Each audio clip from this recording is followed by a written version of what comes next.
May mga pagkakataon po sa ating buhay Kristiyano kung saan parang ang hirap manampalataya sa Diyos.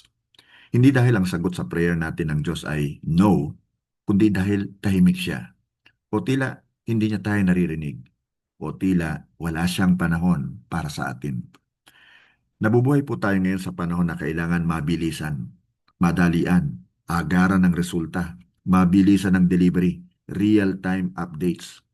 Subalit, ang discipleship ay hindi nakukuha sa bilis, kundi sa pamamagitan po ng tiwala. So ang pamagat po ng pag-uusapan natin ngayon ay When God's Promises Seem Late.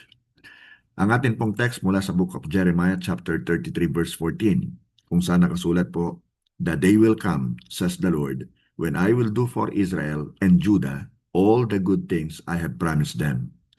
Ipinangako po ito ng Diyos sa Israel sa pamamagitan po ni Prophet Jeremiah ng panahong ang lahat ng nangyayari ay pawang kaguluhan at kabiguan lamang. Napapaligiran po ng kaaway ang Israel. Tsak na magigiba ang templo. Tsak na ipapatapon sila sa ibang bayan at gagawing mga alipin. So nagtatanong po mga Israelita, mali ba tayo ng pagkaunawa sa Diyos?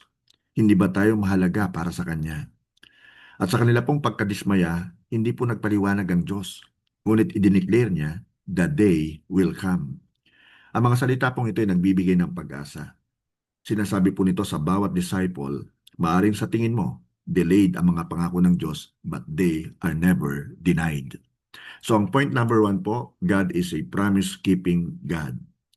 Again, basahin po natin ang ating text from the book of Jeremiah, chapter 33, verse 14.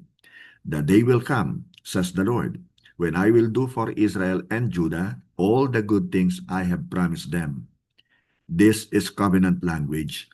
Isinasalalay ng Diyos ang kanyang reputation sa kanyang salita.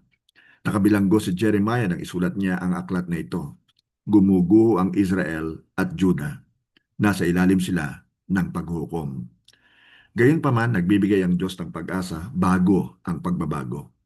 Ang katapatan ng Diyos ay hindi nagbabago. Hindi niya ina-adjust ang kanyang mga pangako batay sa mga nangyayaring hindi mabuti. Doon po sa Book of Numbers chapter 23 verse 19, it is written, "God is not a man, so he does not lie. He is not human, so he does not change his mind. Has he ever spoken and failed to act? Has he ever promised and not carried it through?" Imaginin mong hawak mo ang isang pirmadong legal document na guarantee mula sa isang taong hindi marunong magsinungaling. Kahit na malabo pa ang circumstances, tatayo pa rin ang dokumento. May bisa pa rin ito. Ganito po ang banal na kasulatan. Pirmado po ito ng Diyos. Ito ang ating legal guarantee. Ang sabi nga po ni Arctic Kendall, and I quote, "God's delays are not God's denials. He is never late. He is always purposeful." Lumalago at nagmamature po tayo bilang disciples ng Panginoon kapag natuto tayong magtiwala sa Kanyang salita kaysa sa ating emotions. Tandaan po natin na ang pananampalataya ay lumalakas ng gusto sa panahon po ng paghihintay. Ang ilan po sa atin ay naghihintay marahil ng kagalingan. Ang iba ay naghihintay ng kaligtasan ng kanilang mga mahal sa buhay. Ang iba ay naghihintay na mahango sa kahirapan. Ang iba ay naghihintay ng restoration, ng revival. Now, pakinggan mo itong mabuti. Nananatiling tapat at hindi nagbabago ang Diyos. Point number 2, God's promises finds their fulfillment in Jesus. Ang sabi po, again, sa book of Jeremiah, chapter 33, verse 15a, "In those days and at that time I will raise up a righteous descendant from King David's line." Hindi po ito pagpapalakas ng loob lamang. Ito po ay isang prophecy tungkol po sa pagdating ng Panginoong Hesus. Wala pong hari ang Israel ang qualified. Wala kahit isang propeta ang nasa katuparan ang propesiyang ito. Tanging si Jesus lamang. Nakasulat po sa Luke chapter 1 verses 32 and 33. "He will be very great and will be called the Son of the Most High. The Lord God will give him the throne of his ancestor David, and he will reign over Israel forever. His kingdom will never end." At sa book po of 2 Corinthians chapter 1 verse 20, yung first part, "For all of God's promises have been fulfilled in Christ with a resounding yes." Ang mga pangako po ng Diyos ay parang nakakandadong mga pinto. Si Jesus po ang susi. Kung wala po si Jesus, ang Bible ay mananatiling sarado, kandado. Ngunit sa kanya pong pangalan, ang lahat ay bukas. Ang sabi nga po ni Tim Keller, and I quote, Jesus is not simply the fulfiller of promises, He is the promise. Ang Kristyanismo po ay hindi rules o patakaran at religion. Ito po ay isang relasyong personal kung saan ang nasa sentro ng lahat ay si Jesus. Ngayon, kung si Jesus ang fulfillment ng prophecy, ang discipleship po ay hindi optional. Ito ang natatanging tapat na response natin. Point number 3, God's promises sustain us in the waiting. Sa Hebrews chapter 10 verse 23, mababasa po natin, let us hold tightly without wavering to the hope we affirm, for God can be trusted to keep His promise. Hindi po bibitawan ng isang mountain climber ang tali dahil sa takot siyang bumagsak o mahulog. Mas hinihigpitan niya ang hawak po dito. Hindi niya po minamadali ang pag-akyat. Ang point, sa mga bagay po ng buhay, ang maigpit na hawak natin sa salita ng Diyos sa kanyang mga pangako ay mas mahalaga kaysa sa bilis. Ang sabi nga po ni Charles Stanley, faith is trusting God even when you do not understand His plan.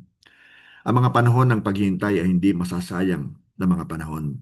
Ang Diyos ay gumagawa ng kanyang pinakamalalim at pinakamainam na gawain sa panahon po ng katahimikan.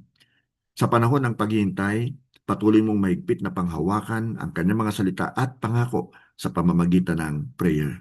Huwag na huwag kang bibitaw. Point number 4, God's promises call for repentance and obedience. Basahin po natin ang nakasulat sa Book of Acts chapter 3 verses 19 and 20. Now repent of your sins and turn to God, so that your sins may be wiped away. Then times of refreshment will come from the presence of the Lord, and He will again send you Jesus, your appointed Messiah. At syempre, sa 2 Chronicles chapter 7 verse 14, nakasulat po, if my people who are called by my name will humble themselves and pray and seek my face and turn from their wicked ways, then I will hear from heaven and I will forgive their sin and will heal their land. You see, God's promises do not excuse sin. His promises expose it. Magsisi ka at talikuran ng kasalanan kapag nagko-compromise ka na. Magbalik loob ka sa Panginoon ng buong puso. Ngayong 2026, magtiwala ka sa salita ng Diyos. Magbalik loob ka sa Kanya. Gawin mo siyang center ng iyong buhay. Mamuhay kang masunurin habang naghihintay ng may pag-asa. Tandaan mo, hindi nakakalimot ang Diyos sa Kanyang salita. Hindi siya nakakalimot sa Kanyang mga pangako. Hindi niya binibigo ang Kanyang mga lingkod. Hindi siya sumisira sa Kanyang pangako. Nakasulat po sa Jeremiah 33:14a, the day will come, says the Lord. At syempre, sa Isaiah chapter 60 verse 22b, at the right time, I, the Lord, will make it happen. Tayo po'y manalangin. Father God in heaven, help us through your Spirit to follow Christ with confidence, to wait with faith, and to live with hope, knowing that you will keep your promise. In Jesus' wonderful name, we pray. Amen and amen and amen. Glory to God.